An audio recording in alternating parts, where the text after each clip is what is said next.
সকালবেলা ঘুম থেকে ওঠার পরে আমার প্রতিবেশী এক কুমিল্লার ভাবি আছে, সে বলতেছে তোমাকে পিঠার দাওয়াত, তুমি আজকে আমাদের বাসায় পিঠা বানাবো, সেটা খাবা। তুমি তো অনেক রেসিপি তৈরি করে খেয়েছো, আমাদের কুমিল্লার এই পিঠাটা কি কখনো তৈরি করে খেয়েছো? আমি বলছি না।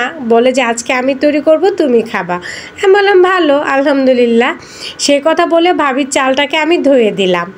ভাবির বাসায় কিন্তু শুধু আমার একা দাওয়াত ছিল না, ভাবির মেয়েরাও বাসায় বেড়াইতে এসেছিল, সেজন্য ভাবি এই পিঠাটা তৈরি করেছে, তাই আমাকেও বলেছে। তো চালগুলো ধোয়ার পরে দেখলাম বাজার থেকে ভাইয়া খুব সুন্দর 3টে তাল নিয়ে এসেছে।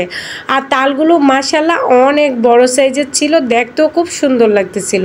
তো ওরা তালগুলো নিচ্ছিল, আমি আবার একটু ভিডিও করতেছিলাম আর একটু তালগুলো ছিলে দিচ্ছিলাম ওদের সাথে, একটু হালকা পাতলা সহযোগিতা করতেছিলাম আর কি। যাই হোক, এভাবে কিন্তু তালগুলোকে ছিলে ওরা নিয়ে নিচ্ছে। তো এই তালগুলোকে কিন্তু ভালোভাবে এটার গায়ে যে ময়লাগুলো ছিল সেগুলোকে বেছে ফেলে দিচ্ছে, কারণ এটা দেখা যাবে চটকাইতে গেলে হাতে বেজে গেলে হাত কেটে যেতে পারে, সেজন্য ভালোভাবে তালের ছোকলাগুলো উঠিয়ে নিচ্ছে। তারপর অল্প অল্প পরিমাণের পানি দিয়ে এভাবে চটকিয়ে নরম করে নিচ্ছে।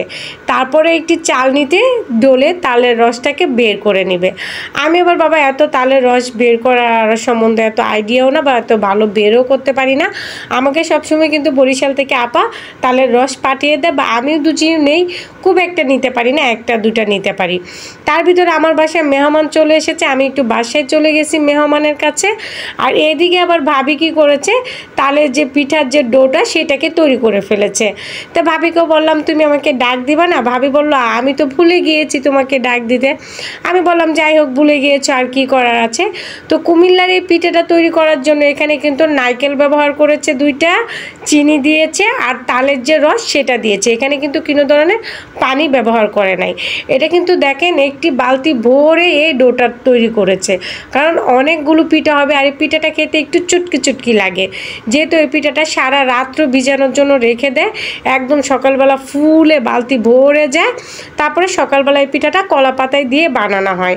আমার কুমিল্লার যে ভাই বোনেরা এই পিঠাটা সম্বন্ধে চিনেন বা জানেন, তারা কিন্তু অবশ্যই কমেন্টে জানিয়ে যাবেন এটাকে কী পিঠা বলা হয়। তো এই পর্যন্তই ছিল আজকের এই ভিডিওটা। ভালো থাকবেন সকলে, সুস্থ থাকবেন, আল্লাহ হাফেজ।